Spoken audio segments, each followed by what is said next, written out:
Welcome back, ladies and gentlemen, to the very first day of the G35 sedan build. And before it can build, we've got to pull it out. So everything's got to come out of this car today. This is a 100% stock VQ35DE, and it is an automatic transmission, and we're going to go over every single thing today that you need to take your engine out. And what better way to explain it to you guys than to make a video on it on my new build. If you guys haven't seen any other videos on my channel, please check some out right here in the corner, because I've actually got a lot of videos and my 350Z is way cooler than this thing. But we're going to make this thing cool too. This is a running and driving VQ. Nothing wrong with it. It's got the cats have been cut out of it. So in order to fix that, because of where they cut it, the motor has to come out. So instead of just doing a repair and putting everything back in, we're actually going to be building this car with a whole separate engine and CDO9 trans, manual swapping it, doing the whole 9 yards. But to start, let's start by taking the engine out. All in all, these swaps shouldn't take you very long if you've got the right tools. You really are only going to need a 10 millimeter, a 12, a 14, a 17, and an engine hoist, and then you're good to go. So let's get started. Now, to start off, listen to me, guys, because this is something you might not want to do, but it will help you in the end. Take off the front of your car. Take the hood off, take the 2 headlights out, the grille, the bumper, and take this front core support out. Now, this core support is going to be attached to something else, so I'm going to show you that as I'm taking it off. Pretty much just going to time-lapse me taking things off and then just keep coming in and explaining what I'm doing. Try to make this as easy as possible.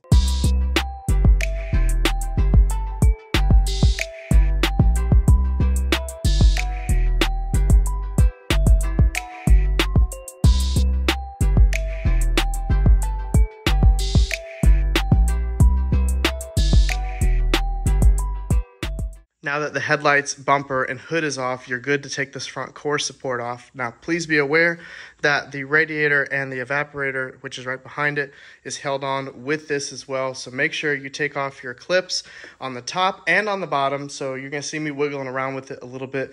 Leave your radiator in place, hooked up to the engine. We can take that off separately, and I'll show you how to move the evaporator coil to the side so that way you don't lose your air conditioning.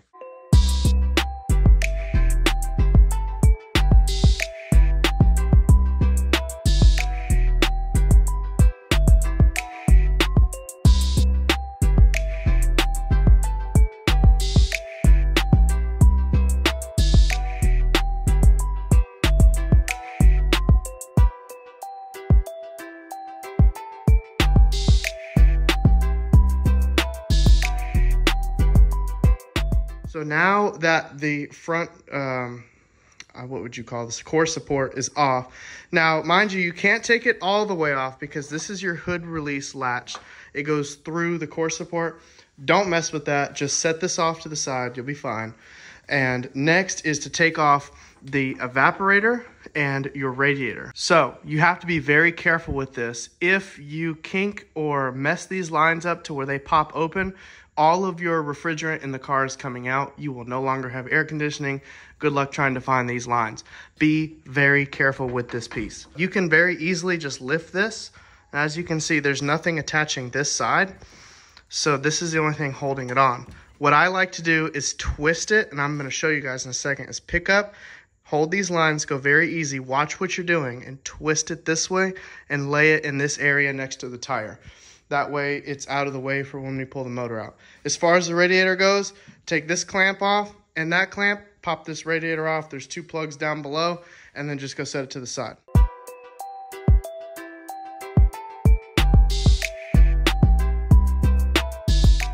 And now that the front is off the car, you can clearly see, look how much more room you have to work.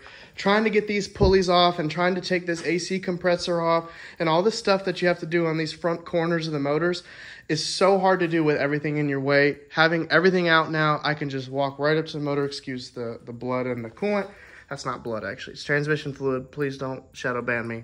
So that's what we'll be doing next. But first, we're not ready to pull this motor out yet. We've got to take a few more things off. Starting with the top of the engine. Now, This part is fairly easy to do, but it is crucial to do. I know you guys probably see a lot of these motors still complete for sale with the top on it.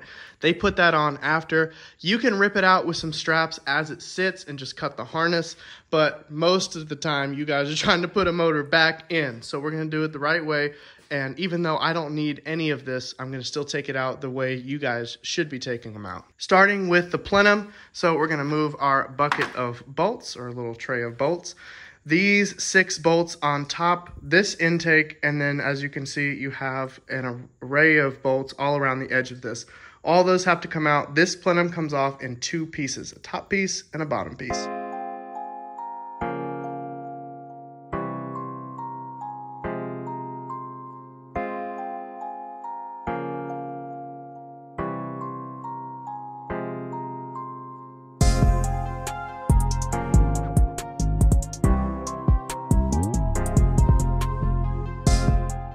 Now that I've got the intake plenum off, like I said, comes out in 2 parts, as you just saw. You can now see the fuel rail and the direct line for all the intake ports in each part of the head. There's 6 because it's a 6-cylinder engine. Be very careful. Now that you have taken the plenum off, you have completely exposed these ports. They go directly into the valves. Do not drop anything down here. Please put a rag or paper towels or something in each cylinder just to protect them. Now, don't do it yet because we're actually about to take this off, and you're gonna do it in the next part. You're gonna unplug these rails, and then they lift straight up after you take these 4 bolts out. They come straight up, and you're gonna lay it off to the side. Don't try to disconnect it from the fuel line itself. Don't disconnect it from here.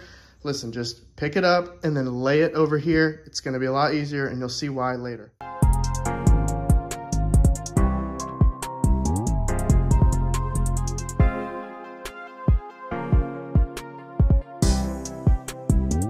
Now that we've taken everything of the intake out, you will see why we did that in just a few moments, because we need these holes on the heads.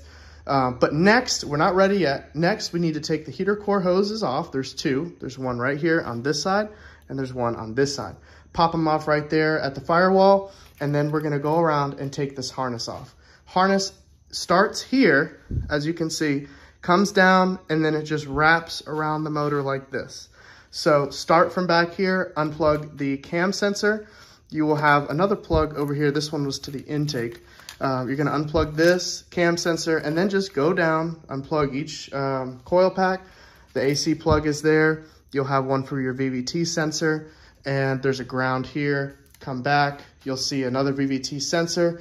The harness also goes straight down the side of the motor, where you're going to see me take off the plug for the power steering pump. There's a plug for the alternator on the back, and then there's also a plug for the oil pressure switch, which is right there.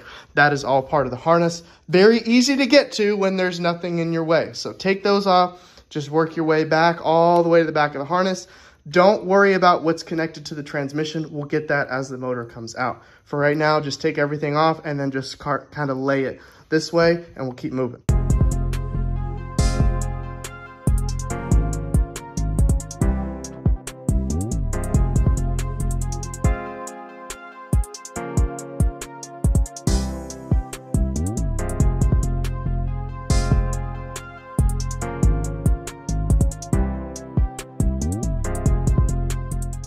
Now, with most of the harness removed and laying to the side, you can see we're really just looking at almost bare motor here, almost ready to pull it out. Yes, I'm very dirty. This is a very dirty engine.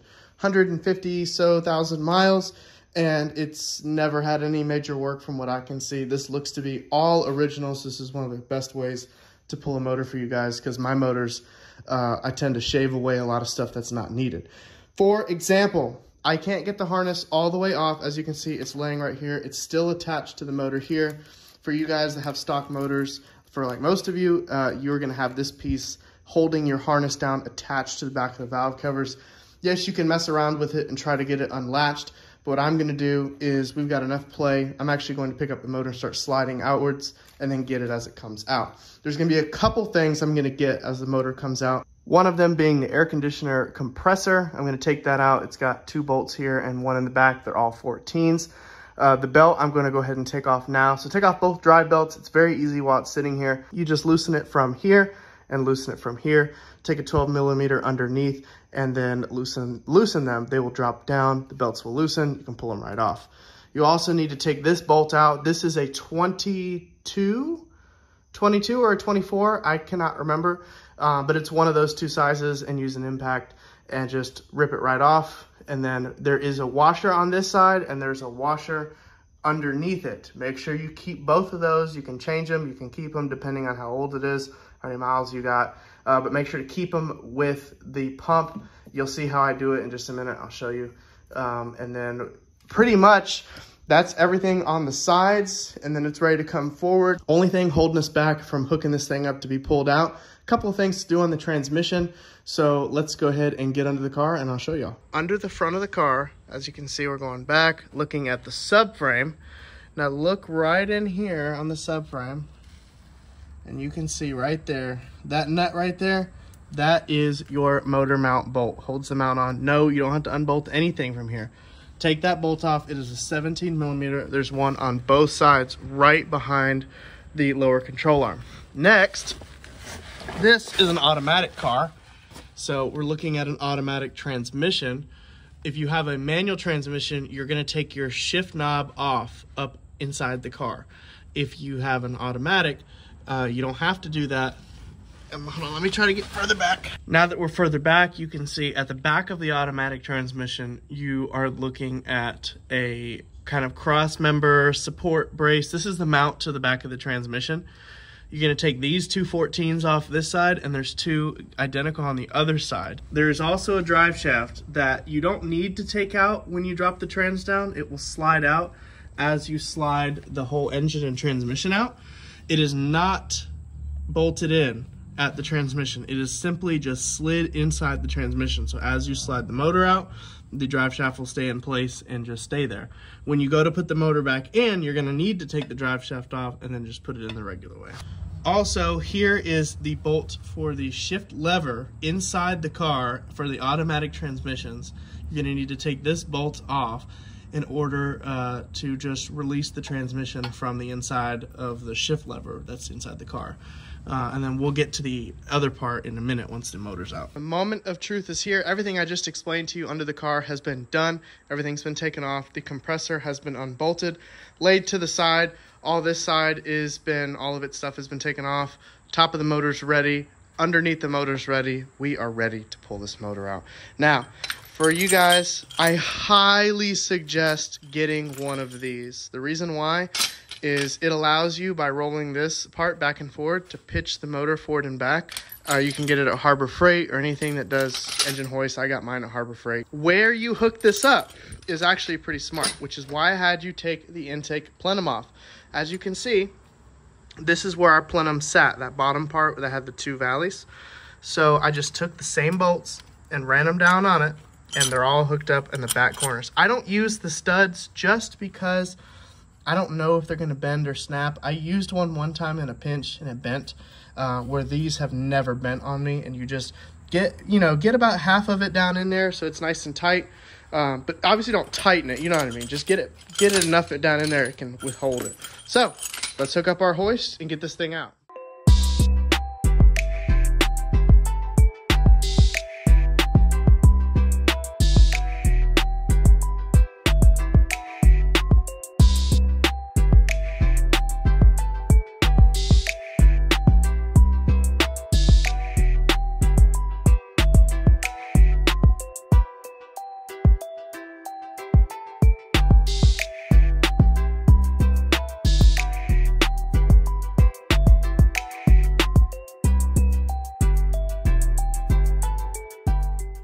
And ladies and gentlemen, that is how you take out a VQ35DE from a stock VQ chassis, whether it be a sedan, a coupe, or a 350Z.